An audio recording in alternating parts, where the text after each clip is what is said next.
For as long as Raghav could remember, he had dreamed of owning a Royal Enfield.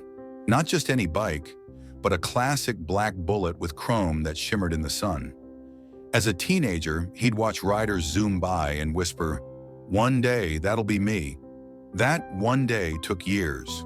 Raghav grew up in a modest home. Every rupee from his IT job went towards supporting his parents, bills, and rent. But quietly, with quiet discipline, he saved. 5 long years of small sacrifices, skipping movies, avoiding new clothes, and cutting corners. And finally that day arrived. It was a bright Saturday morning. The sun gleamed like a blessing.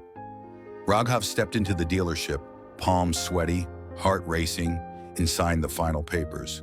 When they handed him the keys to his dream, he almost cried. It was beautiful, black and proud, with the roar of thunder. He rode it home like royalty. Neighbors peeked out and smiled. Kids pointed. His father placed a tilak on the bike, and Raghav whispered, "You and me now. Nothing can stop us." That night, he parked the bike carefully near his building, under a large old tree. He sat on the stairs, gazing at it until midnight, grinning like a child. But the next morning, everything shattered. A heavy storm had passed through during the night. When Raghav rushed downstairs, his jaw dropped. The bike lay mangled under a massive broken tree branch. The handlebar bent, fuel tank dented, seat cracked, mirror shattered. His knees buckled. "No! No! No!" he whispered, voice breaking. His neighbor came rushing out. "It must have happened around 2 a.m. Lightning, maybe. The storm was fierce." Raghav didn't speak.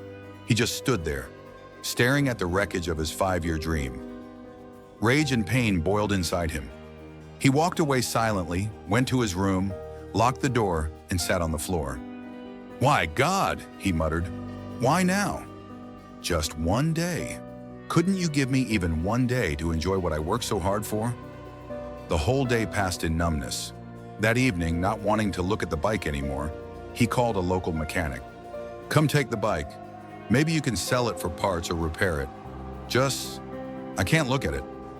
The mechanic came within the hour, examined the damage, and offered a small but fair price. As he checked the internals before towing it, he suddenly frowned. "Bhaiya," the mechanic said, "did you ride this yesterday?" Raghav nodded weakly. "Just brought it from the showroom. Took it home." The mechanic wiped his forehead and looked at him seriously. "You're lucky this tree hit it. The front brake line is completely loose, almost cut. If you had ridden it at speed, the brakes would have failed instantly. You could have crashed badly." Raghav stared at him, stunned. "No way." "Way," the mechanic nodded. "Whoever assembled this missed something big. You would have found out too late, probably downhill. This bike wasn't just broken by the branch, it was saved by it." Raghav's breath caught. The very thing he had cursed had saved his life. He sat down on the stairs again, this time not in grief but in disbelief. He looked at the twisted frame of the bike, his dream, and felt tears return to his eyes. Not from pain, but from gratitude.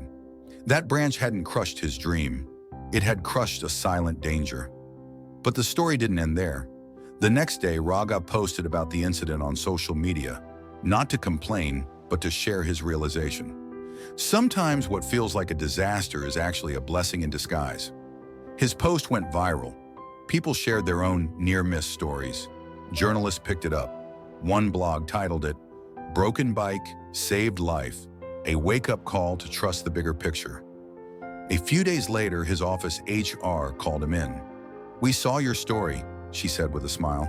"We've spoken to management.